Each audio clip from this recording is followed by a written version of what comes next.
Even though the KU fleet had taken heavy casualties, the Alliance was still outnumbered and outgunned. The Alliance ships would fight their way towards the Trinity Station in an effort to secure it.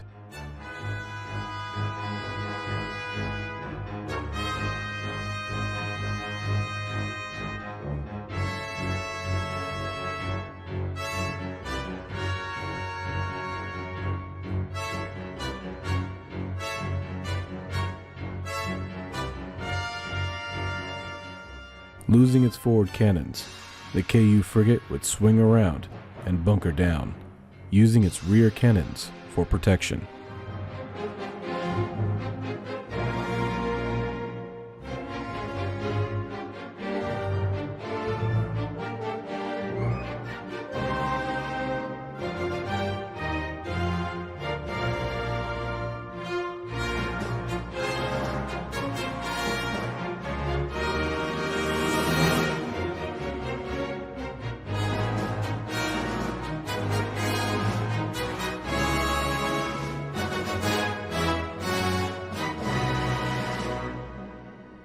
Ultimately, however, the problem with the KU fleet was its budget.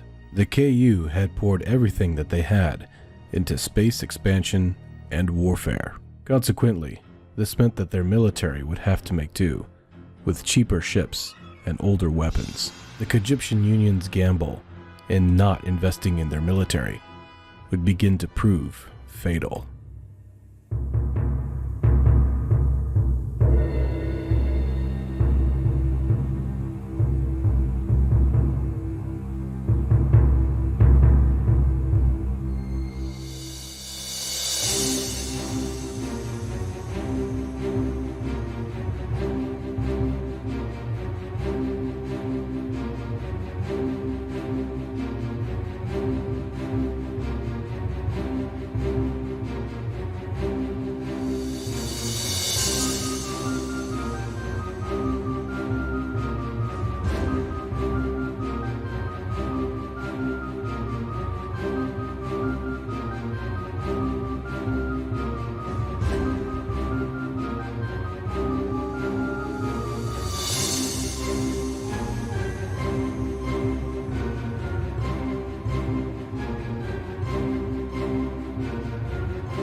The disabled KU frigate, in its dying breath, would try to ready its last missile. However, all of its efforts would prove in vain, for in the end, its fatally injured crew would pass away before activating the rocket's guidance system.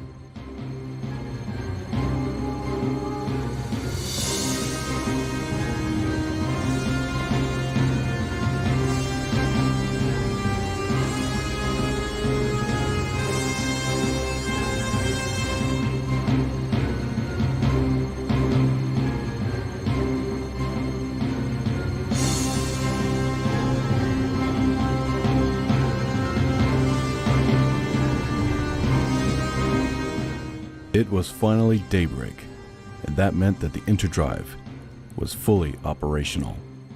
The Ark Royale would use its interdrive in tandem with its rockets and charged towards the KU frigate at full speed.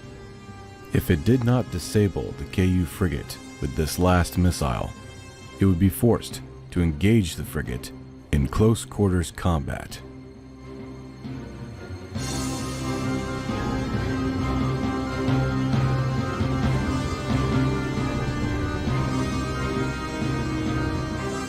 As the KU frigate was focused on destroying the missile, the Alliance cruiser would charge in for the assault. The Alliance cruiser outgunned the small little KU frigate. However, the Alliance cruiser was badly damaged, unlike the KU frigate, which hadn't taken any hits yet.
The Ark Royale would finally succumb to the KU frigate's onslaught. The crew of the KU frigate would have to wait on their celebration, as the ANS Nikita had had time to catch up and was now in firing range.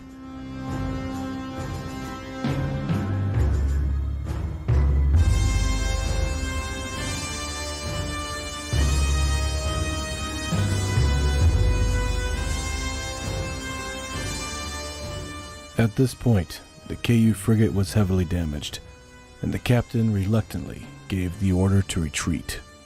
The ANS Nikita would pursue them up until they left the Trinity Seaport's waters.